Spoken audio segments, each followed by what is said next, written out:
Surat SGCCI દ્વારા આજથી 12 જાન્યુઆરી દરમિયાન સિટેક્સ સુરત ઇન્ટરનેશનલ ટેક્સટાઇલ એક્સપો 2025નું આયોજન કરવામાં આવ્યું છે।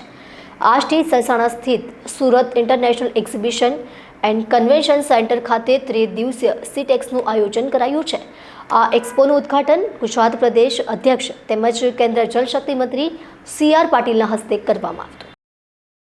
Southern Gujarat chamber of commerce and industry અને southern Gujarat chamber trade and industries development સેન્ટરના ઉપક્રમે આજથી 12 જાન્યુઆરી 2025 સુધીના સમયગાળા દરમિયાન સહેસાણા સ્થિત Surat international exhibition and convention centre ખાતે ત્રિદિવસીય સિટેક્સ સુરત ઇન્ટરનેશનલ ટેક્સટાઇલ એક્સપો 2025નું આયોજન કરાયું છે।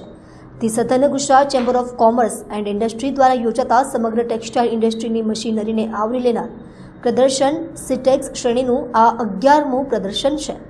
ચેમ્બરના અતિ મહત્વાકાંક્ષી પ્રદર્શનનો પ્રમુખ ઉદ્દેશ્ય સુરતના ટેક્સટાઇલ ઉદ્યોગને વૈશ્વિક સ્તરે એક નવી દિશા અને ગતિ આપવાનો છે। ટેક્સટાઇલ ટેકનોલોજી એન્ડ મશીનરી માટે યોજાનાર આ એક્ઝિબિશનનો સીધો લાભ સુરતના વિકાસશીલ ટેક્સટાઇલ ઉદ્યોગને મળે છે।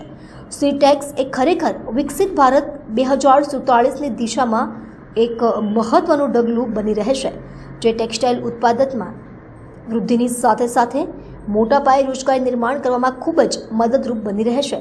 આજે આ એક્સપોનું ઉદ્ઘાટન ગુજરાત પ્રદેશ અધ્યક્ષ તેમજ કેન્દ્ર જળશક્તિ મંત્રી CR પાટીલના હસ્તે કરવામાં આવ્યું હતું। સુરત ચેમ્બર ઓફ કોમર્સ દ્વારા એમના અધ્યક્ષ શ્રી વિજયભાઈ મેવાવાળા અને એમની ટીમ દ્વારા જે ચેમ્બરની પરંપરા રહી છે એ મુજબ 11મા સિટેક્સનું આજે એમણે લોકાર્પણ કર્યું છે। આ એક નવી શરૂઆત છે।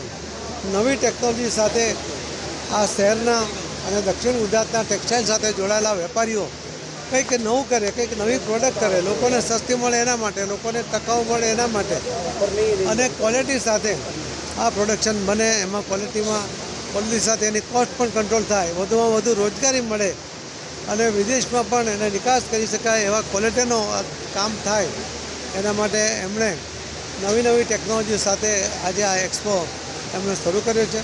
મને વિશ્વાસ છે કે આની પાછળનો જે હેતુ છે જે વર્ષોથી થતો આવ્યો છે, આ વખતે પણ 11મા સિટેક્સ એક્સપોમાં એનો ફળ મળશે, લોકોને એનો ફાયદો થશે।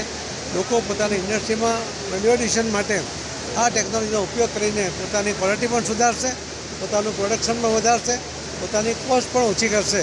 એના કારણે શહેરને પણ ફાયદો થશે, લોકોને વધુ નવી રોજગારીની તકો ઊભી થશે।